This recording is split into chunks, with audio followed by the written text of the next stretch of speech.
काफी युवाओं के मन में भी ये भाव रहता है कि भगवान ने गोपियों के साथ नित्य रास क्यों किया, महारास क्यों किया, उस महारास का पर्पस क्या था।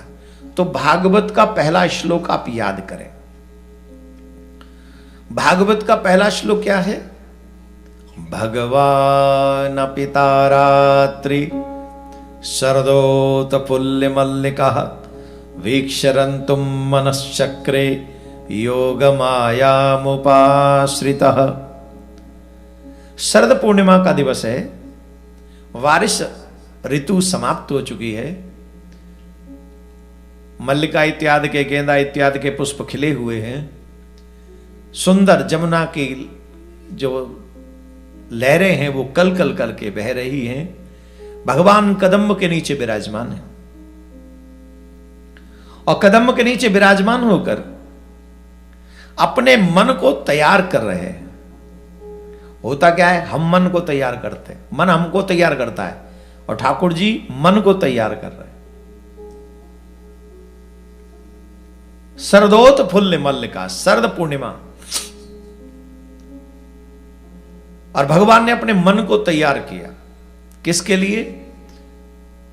महारास के लिए, गोपियों के भाव को पूर्ण करने के लिए।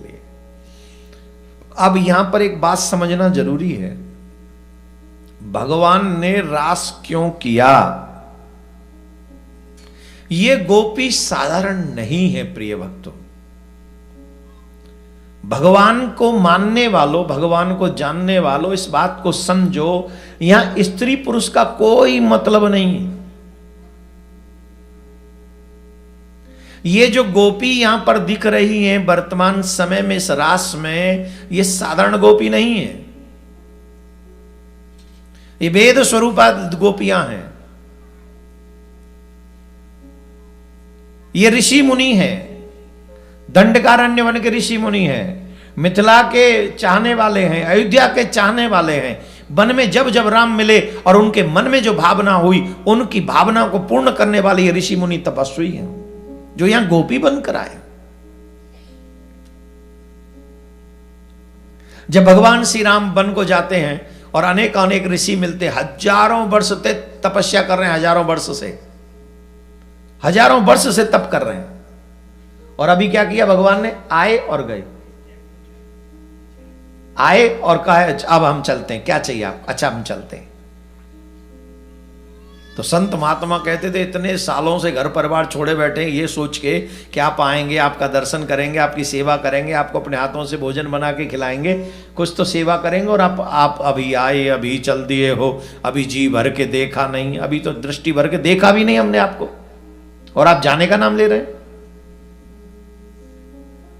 और एक और बहुत सुंदर प्रसंग है, जिस समय भगवान श्री राम ने रावण को मार दिया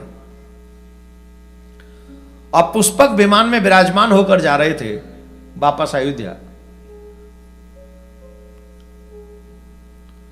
तो हनुमान जी ने आके संदेश दिया, महाराज दंडकारण्य वन के जो तमाम साधु संत महात्मा हैं वो आपका दर्शन करना चाहते हैं, आपकी एक झलक पाना चाहते हैं। भगवान श्री राम ने मैसेज भिजवाया, हनुमान जी देखो आज ही का दिन अंतिम दिवस है जो मुझे अयोध्या पहुंचना है। अगर सूर्यास्त हो गया तो मैं अपने प्राण प्यारे भाई भरत को खो दूंगा।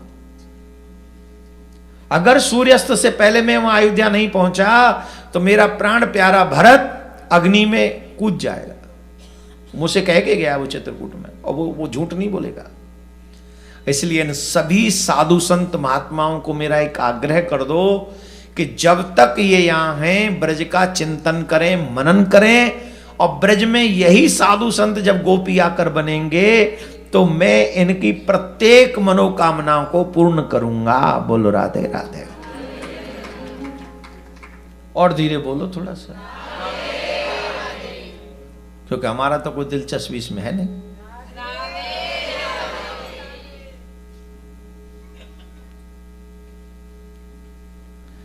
तो भगवान श्री राम के बात को, संदेश को श्री हनुमान जी महाराज ने जब संतों को बताया तो वो सभी संत जो थे वो श्री राम जी का चिंतन करते, ब्रज का चिंतन करते, ब्रज की गोपी का भाव बनाकर रहने लगे वहां। और ब्रज की गोपियों को भी ये साधारणतः नहीं मिले हैं, वहां भी उन्होंने तप किया है, साधना की है, व्रत किया है। बिना व्रत के नहीं मिले हैं कृष्ण। यही शरद पूर्णिमा पर जब भगवान ने अपना मन तैयार किया तो पहला मंत्र क्या, श्लोक क्या है, तारात्रि। वही रात्रि उपस्थित हो गई। कौन सी रात्रि है? तारात्रि। अरे ता माने संस्कृत में कहते हैं वो रात्रि। कौन सी वो? जिन रात्रियों में भगवान श्री कृष्ण ने उनको वरदान दिया था। ये जो कल से कार्तिक मास लगने वाला है ये साधारण नहीं है। इसी कार्तिक इस मास में ब्रज की गोपियों ने श्री कृष्ण को पाने के लिए एक नियम लिया। वो नियम क्या है? बोले ब्रह्म मुहूर्त में उठकर स्नान करना, और स्नान के बाद कात्यायनी मां का पूजन करना। ये नियम लिया उन्होंने। अच्छा, यहां तो अब जो हम लोग यहां कनाडा वेनेडा में रह रहे हैं, आप लोग चाहे एक ही कमरे का मकान होगा आपका, लेकिन एक कमरे के मकान में भी जो बाथरूम है, नहाने का स्थान है, उसमें गर्म पानी आता है। आता है कि नहीं आता है? जवाब दो। और बोल, आता है कि ठंडे से नहा रहे हो? यहां तो ठंडे थे हाथ ना लगा सके दोनों, ठंडो हाथों है। और अब ये हाल है तो 2 महीना बाद कहा होगा कि हमें कहा मतलब, हम तो चले ही जाएंगे। हमें कहा मतलब 2 महीना बाद जो होगा सो तुम झेली वही यार। हम तुम्हारे लिए प्रार्थना करते रहेंगे, प्रिया कांजू इन्हें गर्म पानी मिलता रहे। हाँ, कई बार तो वो पाइप भी जम जाते हैं ना। वैसे धन्य भाई, बड़ी कठिन परिस्थिति में गुजारा करते हो तुम लोग भी। ठंड में ठंड बढ़ जाती है, गर्मी में गर्मी बढ़ जाती है, और पता नहीं क्या क्या बढ़ जाती है। कभी शुगर बढ़ जाती है, बहुत चीजें बढ़ती हैं यहाँ। खैर, टेंशन तो बड़ी हुई है ही, है ना। सबका एक ही ऑप्शन है, भगवान का नाम जाप करो, सबका इलाज भगवान के नाम में। मैं कितने सीखा?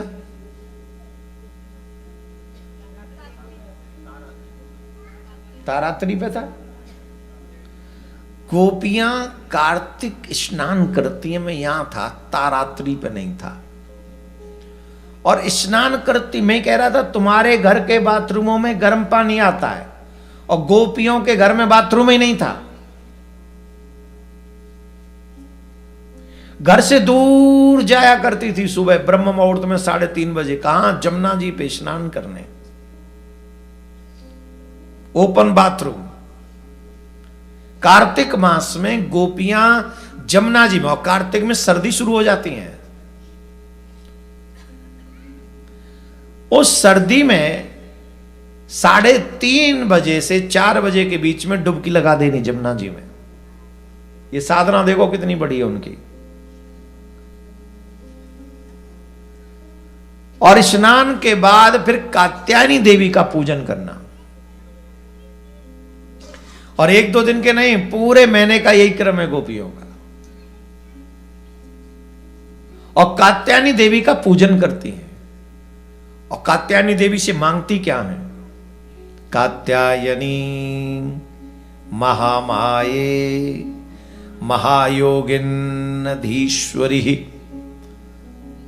नंदगोप सुतम देवीम पति में कुरुते नमः। हे माता जी, हम आपको प्रणाम करते हैं। ये जो नंद कुमार है हमें वर के रूप में, पति के रूप में मिले। क्या मांग रही है? जोर से बोलो। हैं? पति के रूप में मिले, यही मांग रही। ब्रज की गोपी करी, नंद कुमार हमें पति के रूप में मिले। अच्छा, सब मिल के पूजा कर रही हैं, सब मिल के स्नान कर रही हैं, और सब मिल के पूजा में यही मांग रही हैं। यही किसी कन्या को 2-4 कन्या इकट्ठी बैठी हो और एक ही वर के लिए मांग सकती हैं देवता से, और पता हो तो फिर इसी के साथ पूजा करेंगी ये? जवाब दो। पर कृष्ण के लिए सब पूजा कर रही हैं, क्यों?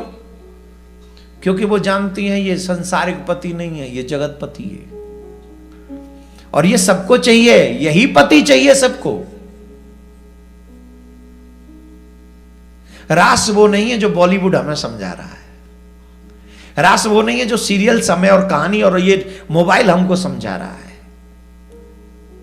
रास वो भी नहीं है जो 4 अंग्रेजी के शब्द पढ़कर हम लोगों को लेक्चर देने वाले झूठे, धर्म को न जानने वाले पाखंडी हमको समझाते हैं।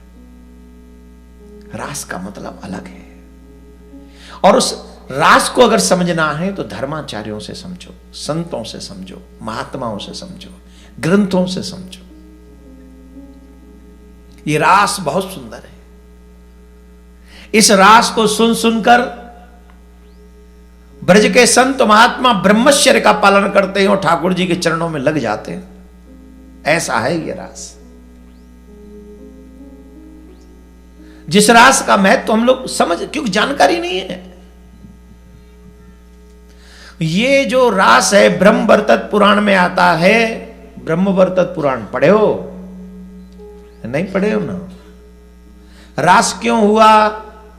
युवा बच्चे ध्यान दें, थोड़ा ऐसे बैठ जाओ ना, मैं तब से ऐसे बैठा हूं, तुम भी थोड़े बैठ जाओ। मुझे तो तकिया भी पीछे ऐसी दी है जिससे मेरा अपना प्रोग्राम सेट बैठे ही ना।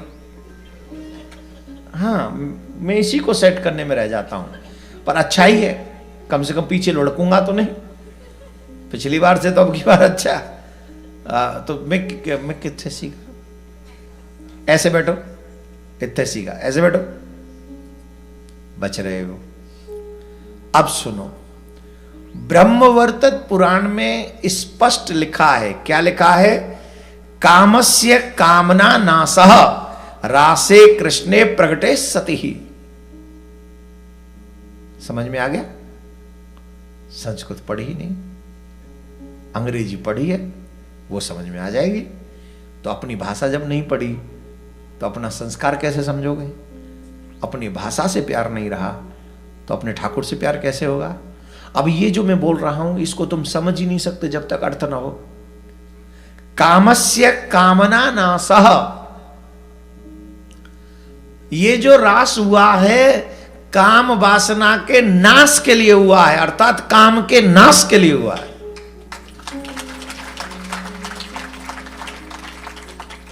और हमें उल्टा सिखाया जा रहा है, क्योंकि स्त्री पुरुष है ना, वहां कृष्ण है और गोपी है, तो हमारे वो चाटुकार जो बॉलीवुड वाले बेशर्म बे या निर्लज्ज बेशर्म कहीं के और गए गुजरे आदमी, वो जो समझा देते हमको लगता है रासलीला है। अरे रासलीला तेरे बाप की बड़ाई करूं कैसे होगी, पर कर नहीं पाऊंगा।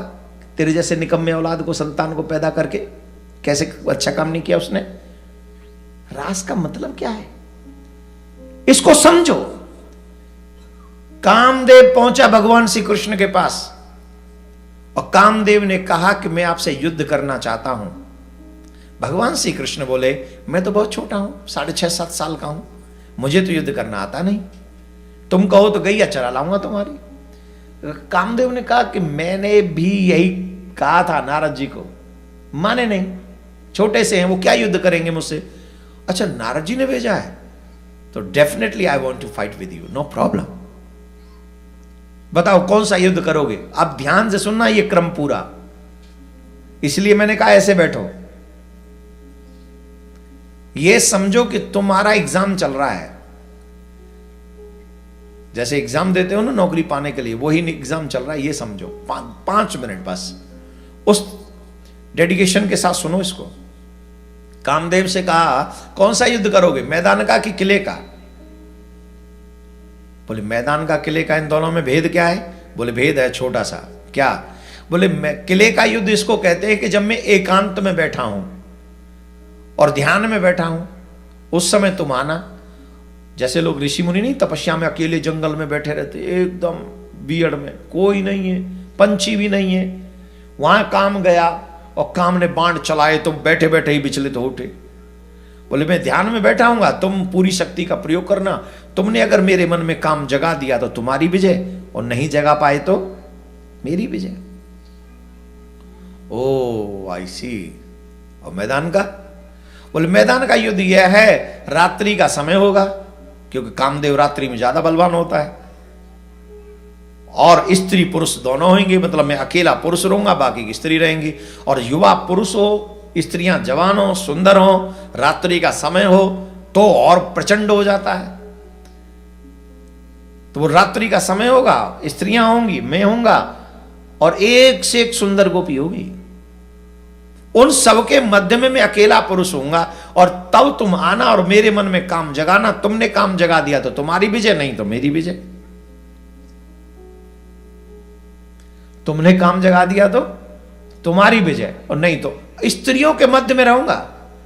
अब कोई गुफा में बैठ जाए, पूरे जीवन भर गुफा के बाहर कभी झांका ही ना हो, चना भी ना खाए हो उसने ढंग के, वो कहे कि मैं आजीवन बाल ब्रह्मचारी हूं, हाँ हो गया, अच्छी बात है, बहुत बढ़िया बात है। अब पत्थर कहे कि हम तो ब्रह्मचारी हैं, तो पत्थर भी कह ही सकते। क्यों?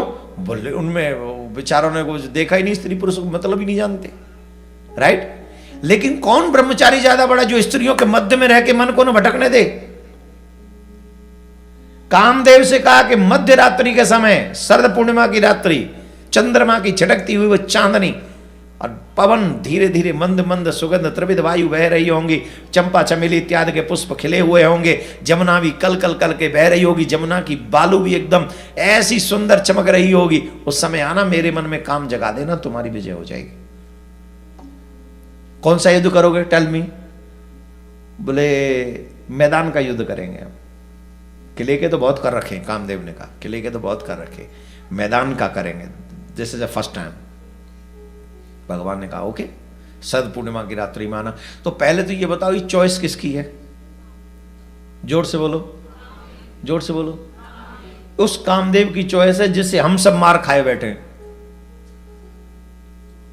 अपने माँ बाप को भी कह दिया था हम तुम्हारी बात नहीं मानेंगे, हम तो उसके बिना रह नहीं सकते, वो तो हमारी जान है, जान है, जान है।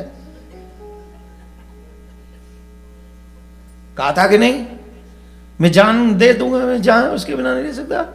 तुम नहीं जानते मेरी जान है वो। शादी के 2 महीने बाद आई, मेरी जान खा गई है।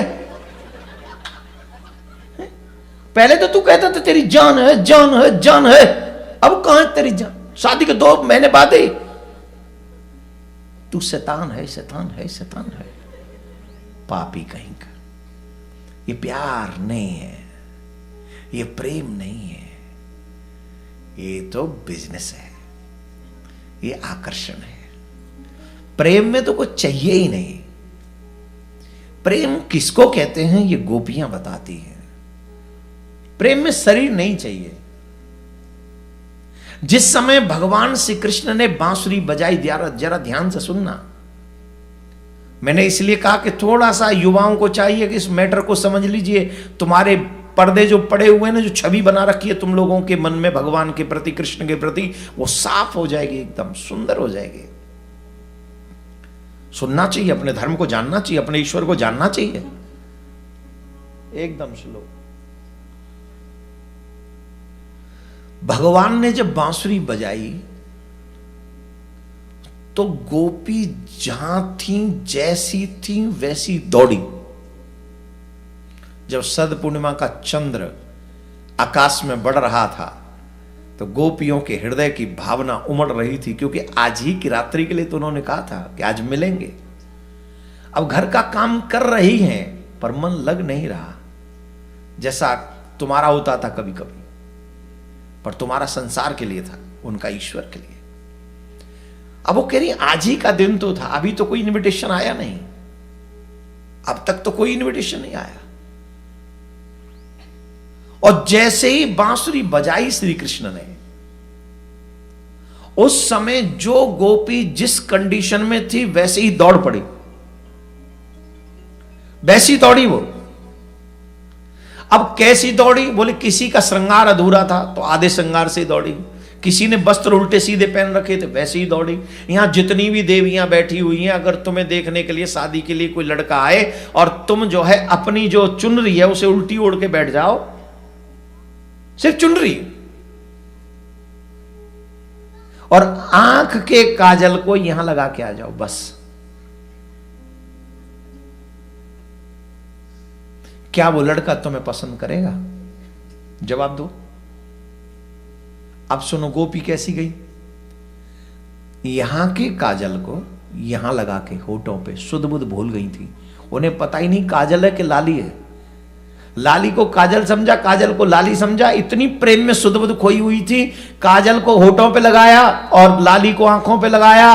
पैर की पाजेब को गले में लटका के चुन्नी, लहंगा चुन्नी सब उल्टी लो पहन के दौड़ी, दौड़ के गई वो। क्यों? कहीं विलंब। यहां पर एक और बात ध्यान से सुन लीजिए। जब जमुना जी नहाने जाती थी तो सब एक दूसरे, अरे सुन रही है, चल जमुना जी स्नान करेंगे। और जब दही दूध बेचने जाते थे ना, तब क्या कहती थी? चल दही दूध बेचे। गुट में जाती थी, टोल बना के जाती थी, चलो री चलो, चल ली पानी भल्ला में, चल ली ये कल्ला में, चल ली ये कल्ला में। सब काम साथ साथ करती थी ब्रज की गोपी। लेकिन जब कन्हैया की बांसुरी बजी तब किसी ने किसी को नहीं कहा चल, अकेली दौड़ी। रीजन समझे क्या? बताओ क्या है? एक बहुत तगड़ा मैसेज है हम सब के लिए, ब्रज की गोपियों की तरफ से। संसार में तो सब इकट्ठे हो जाएंगे, लेकिन जब भक्ति के पथ पे चलोगे तो तुम्हें अकेला ही चलना पड़ेगा। वहां तुम्हारा साथ कोई नहीं देगा। भक्ति अगर करनी है तो तुम्हें अकेले ही जर्नी करनी पड़ेगी। अब अगर तुम कहो कि मेरा पति रेडी होगा तब हम गुरु मंत्र लेंगे, या पत्नी कहे कि मेरी पत्नी जब आ जाएगी तब बढ़िया सी आ जाएगी तब जाके हम लोग भजन करना प्रारंभ करेंगे, या मेरे माँ बाप एग्री कर जाएंगे तब हम जो है धर्म करेंगे। कई लोगों से अच्छे काम करने के लिए कहो तो वो कहते पूछ के बताऊंगा, अच्छे काम को पूछ के बताऊंगा, बुरे काम को बताता ही नहीं किसी को। हाँ जी कि ना जी? लेकिन गोपियां कहती हैं अगर भक्ति के पथ पे चलना है तो तुम्हें अकेले ही चलना पड़ेगा, कोई नहीं देगा तुम्हारा साथ इसमें। अगर तुम अपना कल्याण चाहते हो, अपना उद्धार चाहते हो, अपना बेड़ा पार चाहते हो, तो यह आशा मत करना कि संसार तुम्हारा सपोर्ट करेगा भक्ति में। मीराबाई की तरह तुम्हें अकेला ही चलना पड़ेगा। मेरे तो गिरधर गोपाल दूसरो न कोई, जाके सिर मोर मुकुट मेरो पति सोई। इस भाव से तो जैसे ही कन्हैया ने बांसुरी बजाई, गोपियां अकेली अकेली दौड़ी। और जानते हो क्या हुआ? जब एक गोपी दौड़ के जा रही थी, दौड़ी चली जा रही थी, दौड़ी भागी चली जा रही थी, तो ससुर ने कहा अरे ओ बाबरी हो गई है क्या? इतनी देर ते बैठे हूं मैं यहां, कहां है मेरी रोटी? रोटी ने दे दे। अब आवाज दे दी, समझ में नहीं आया क्या करे। तो जानते हो क्या हुआ? वो जहां बैठे थे वो गौशाला में बैठे थे, गौशाला में बैठे थे। थाली उठाई, गऊ के आगे धराई, और गऊ का भूसा उठाया, वो ससुर के आगे धराई। श्याम ने ऐसी बंसी बजाई, श्याम ने ऐसी बंसी बजाई, गाय को रोटी ससुर को भूसा, ऐसी मति बोराई। श्याम ने ऐसी बंसी, भगवान ने बंसी बजाई, गोपी दौड़ी चली आई। भगवान ने उनका स्वागत किया। स्वागतम वो महाभागा प्रियम एवं करवाणी वाह। है ब्रज की गोपियों तुम्हारा स्वागत है, कहो काहे को आई हो। गोपियों की परीक्षा लेने के बाद ठाकुर जी गोपियों को मिले, लेकिन एक और बात हुई कि कन्हैया गोपियों को बीच में छोड़ के चले गए, अदृश्य हो गए वृंदावन में रात्रि में। क्यों? क्योंकि गोपियों को इस बात का अभिमान हो गया कि कृष्ण हमारे बस में है। यह ध्यान से सुनने वाली बात है सभी बच्चों को और साधकों को। भगवान को अभिमान प्रिय नहीं है। एक हृदय में भगवान और अभिमान साथ में नहीं रह सकते। जैसे एक म्यान में दो तलवार नहीं रह सकती, वैसे ही एक हृदय में अभिमान और भगवान दोनों नहीं रह सकते। हमारे अभिमानों की कोई कमी नहीं है। पैसे का अभिमान हमको है, डिग्रियों का अभिमान हमको है, पद प्रतिष्ठा का अभिमान हमको है, और किस किस का अभिमान है? रूप का, स्वरूप का, ज्ञान का, पैसे का, परिवार का, बल का, और तो छोड़ो भक्ति का। हम रोज मंदिर जाते हैं, आप जानते नहीं महाराज जी हमको, हम मंदिर रोज जाते हैं, ये भी अभिमान हो गया। जिस चीज का अभिमान आपको हो जाएगा भगवान आपसे वो छीन लेंगे। ध्यान से सुन लीजिए, जिस चीज का अभिमान आपको हो जाएगा भगवान आपसे उस वस्तु को छीन लेंगे और आपको अभिमान के लायक नहीं रहने देंगे। अच्छा, छीनते भी उसी से हैं जिसको भगवान कुछ देना नहीं चाहते, जिसको देना चाहते, सॉरी, जिसे अपना मानते हैं उसी से अभिमान को नष्ट करते हैं। और जिसको अपना नहीं बनाना चाहना तो वो तो कहते तू करता रहे अभिमान, जीवन भर ऐसे ही करता है। तो भगवान गोपियों को छोड़ के चले गए। गोपियां कहती हैं हे कृष्ण तुम्हारी जय हो। क्या कहती हैं? तुम्हारी जय हो। कौन सी गोपी कह रही हैं? जिनको भगवान रात्रि में अकेला छोड़ के चले गए। इसी बात से पता लगाया जा सकता है कि उनका प्रेम किस लेवल का रहा हो। आज किसी प्रेमिका को प्रेमी छोड़ के चला जाए तो प्रेमिका कहेगी तुम्हारी जय हो? Think for a while. भाई आपको लॉजिक चाहिए तो मैं लॉजिक ही पूछ रहा हूं आपसे। आपको भगवान के प्यार में लॉजिक चाहिए तो मैं आपके ही प्यार से लॉजिक पूछ रहा हूं। आप किसी को छोड़ के भाग जाओ बीच में, स्पेशली प्रेमी भाग जाए तो प्रेमिका कहेगी तुम्हारी जय हो। पति छोड़ के भाग जाए जिसके साथ साथ फेरे लिए तो पत्नी कहेगी हे प्राणनाथ तुम्हारी जय हो। बोलो कहेगी? क्या कहेगी? नहनों कुटवा दूंगी, नहनों तो देख लूंगी, तुरंत FIR करवा देगी, दहेज प्रथा ऊपर से लगा देगी। हाँ या ना? क्यों?